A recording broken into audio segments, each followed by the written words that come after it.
We're talking to Dr. LMadu, and the issue is democracy in Nigeria. And of course, Dr. LMadu, we promised that we'd give you an opportunity to speak to the issue of the upcoming election in Nigeria and some of the problems that are generally associated with that. And let's have you to do that now. Well, like I stated initially, the president hasn't said he's running, and he hasn't said he's not running. But some members of the Nigerian Senate are trying to amend the constitution to allow the president to stay in power for under 4 years.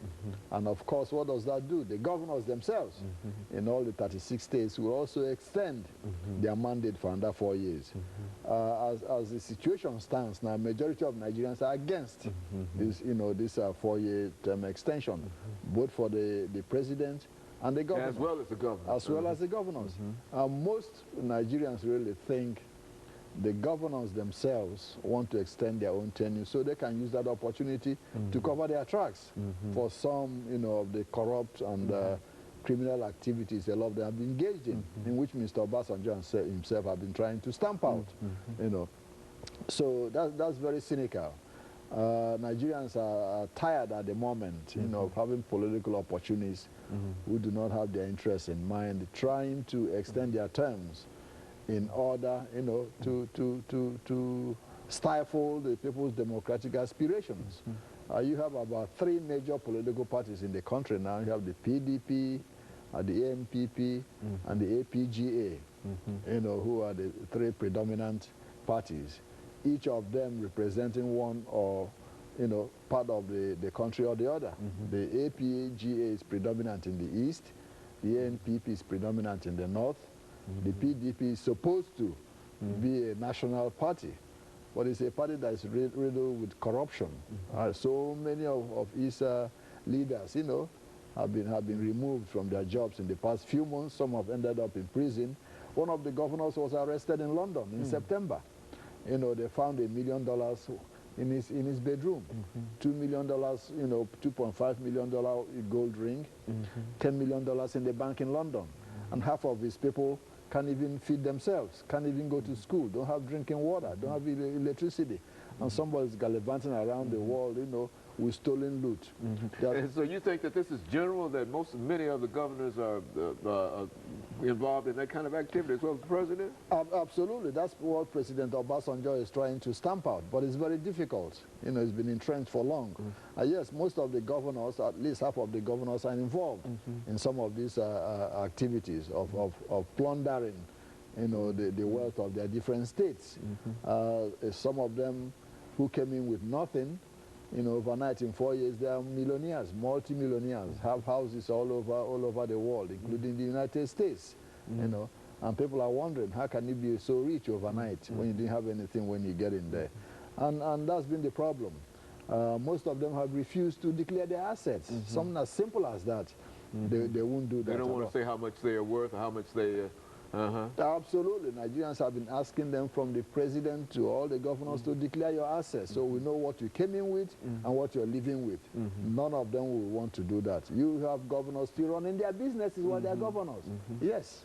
Well, now, this is Nigeria, Dr. LMadu, as you well know, is not a poor state in terms of resources. Because Nigeria, I understand that this is the second largest oil situation as far as the United States is concerned. That they've got a lot of oil there, and a lot of other things. And so when we talk about pillaging the state, we're talking about folks who, as you indicated, getting away with a lot of money, and there's nothing that can be done about it. It's absolutely, and that's the problem. This is a country that's the 5th largest exporter of oil to the United States and the 8th largest producer of oil in the world. Okay, with enough money to take care of everybody in the country. But the problem is that the country is plundered by those who did it. For example, we had the chief of police in the country. They call him the Inspector General of Police. This man stole almost half of the country's police budget. And what did he get for it? 6 months in prison.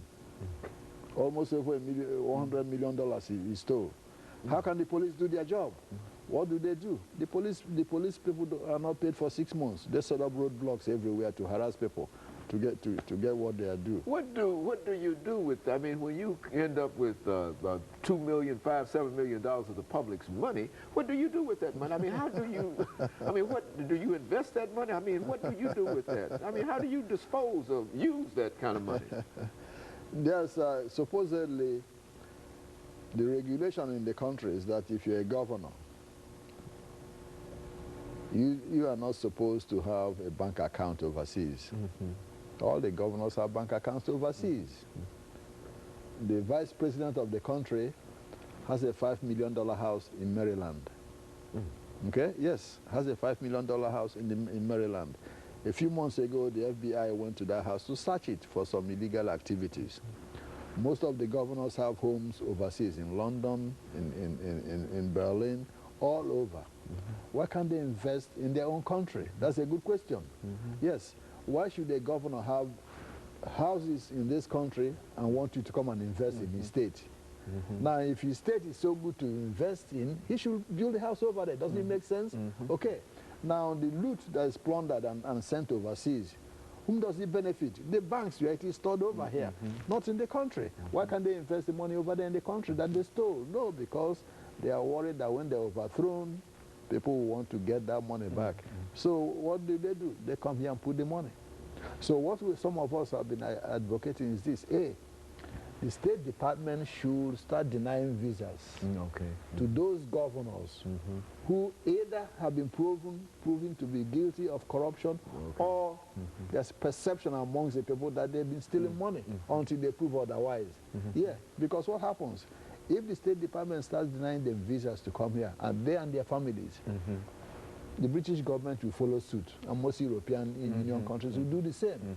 So that if they have to loot that money, they will come here to put it. Okay, that will help a lot. And the State Department is listening to some of those requests now. That will be one way of stopping it. There's a governor, one governor in Nigeria, he comes to this country almost 13, 14 times a year. How does he sit in the country to govern his state? You tell me. Every month he's here for medical treatment. Every month he's in Washington for medical treatment. Fine. If you are so sick, what do you do if you're a governor? You build a good hospital for yourself. Does it make common sense? No, they won't do that. They have enough money to do that. Okay, but they can fly out of the country, take care of their children and their family, and the poor person in the country can't even buy a bottle of Tylenol. Very good. And of course, Dr. LMadu, let us take this second commercial break, after which we'll come back and allow you to continue this, as well as to give us some direction in terms of where we ought to go from here. And of course, we'll be back with our audience following this short commercial break. We're talking to Dr. LMadu.